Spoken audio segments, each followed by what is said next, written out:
Hi there, welcome to Young Wives Club. My name is Ruth. Okay, today we'll be taking a look at a crucial topic. Okay, most women or wives, when they hear this, their ears go real high. Okay, we'll be taking a look at submission today. Okay, now what is submission? Okay, I will actually say what the dictionary has said about submission, and then I will talk about my experience, and then also mention certain people in the Bible and their acts of whether submission or non-submission. Okay, all right, the dictionary puts it this way. What is submission?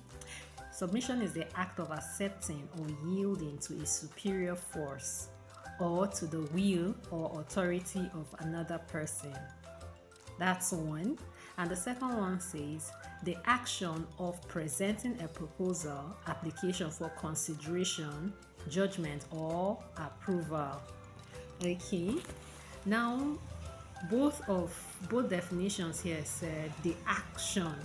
The action is something you do. It's a verb. Okay. Action of yielding to a superior, yielding to the will of someone or the authority of someone. Okay, so in this situation or in this case, we're talking of yielding to the will of your husband or submitting your submitting your own proposal or whatever it is, application for approval.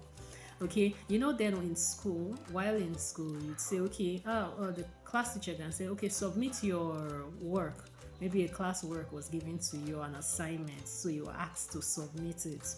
Now, the submission is for him to go through what he has given to you, or rather told you to do, and then he's going to go through that thing to approve it, whether, okay, what you responded or what you did, it's in line with what he expects. Okay, so you understand that. So you submit your work for the class teacher or your professor or whoever for approval.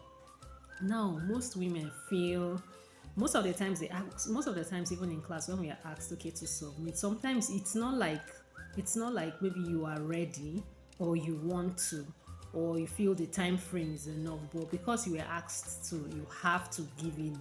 Okay, and when you are giving in, sometimes your opinion in whatever you have written is based on your own maybe research and whatever it is that you have gone through, and then you are bringing it to somebody else to approve it. So sometimes those the constraint of maybe the time and what have you may not be in line with what you want. The question that was asked to you may not be the question you actually want to answer, but you see yourself just doing what, yielding. Now, the difference, most people think that submission means every time you're always going to be okay and absolutely fine, not feeling any form of opposition on the inside of you concerning a thing. That's not really it. Even though you feel that way, yielding at last to what is expected or the will of the person is what stands you out. I don't know if we get that. Okay, now let's take a look at someone in the Bible, which is Sarah. One day, the husband, which is Abraham, woke up and he heard from God actually, and then he said, okay, God has asked us to move from this particular land to another place. Do you know what? The Bible indicated that he went with his whole family. And then funny enough, where was he going to? He had no idea of where he was going to. But look at the wife woke up, got everything ready and followed. We may not know the situation of how she felt about it. We may not know the question she may have asked him. But what happened is that she took that action of yielding, that action of following. That shows that what she submitted. I don't know if you understand that so far. Yes. Okay. There's another woman in the Bible, Queen Vashti. If you can remember, the king was having a particular get-together. I'll use what we know, a get-together. And then at the same time he was having this get-together, Vashti was also having her own get-together with the ladies. Now look here, the king was in charge, okay, of I will just use the community, and then he wanted everyone was gonna be there as it was, and then the queen decided at the same time to hold her own party or her own get together with the ladies.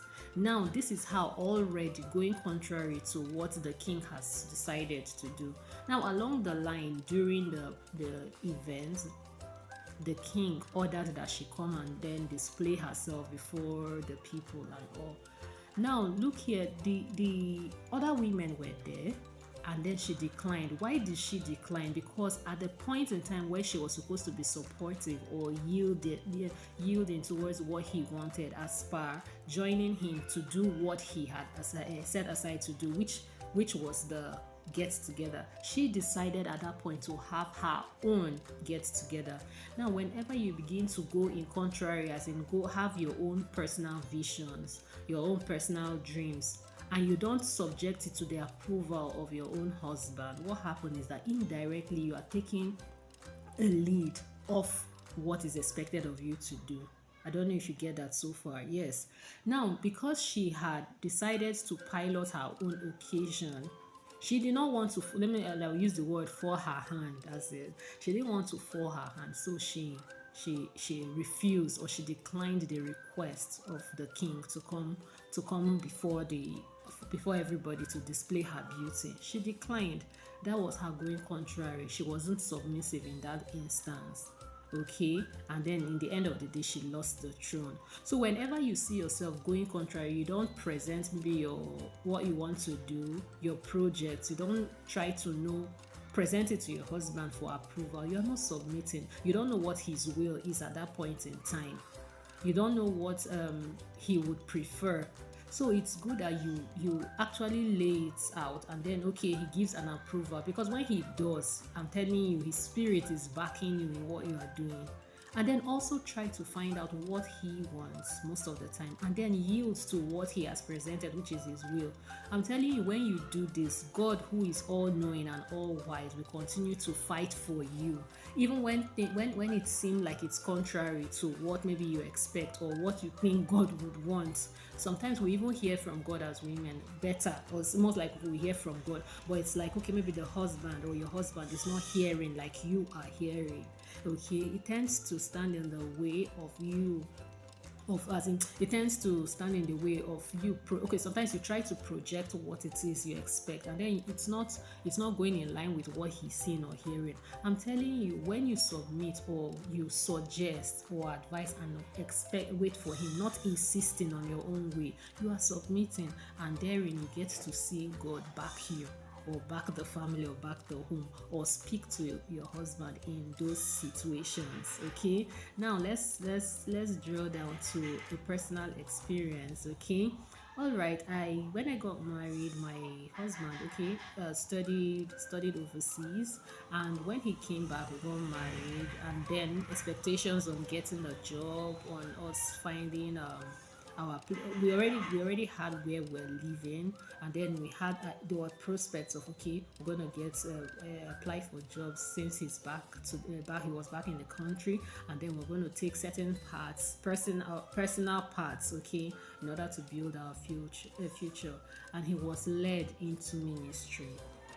Now, okay, all right, I think I'll stop here, and then I'll continue full-fledged with on the part 2 of this, on submission, with my story. Okay, and then we'll get to that. So I hope so far you have taken down something. Okay, we have understood what submission is and what is expected of us as young wives, or as wives in our homes. All right, watch out for part 2 of this particular discussion on submission. I hope this has helped you so far, or I hope you have learned something so far. Okay, if you have, do like, subscribe, share, comment. Okay, thank you. Catch you soon. Bye.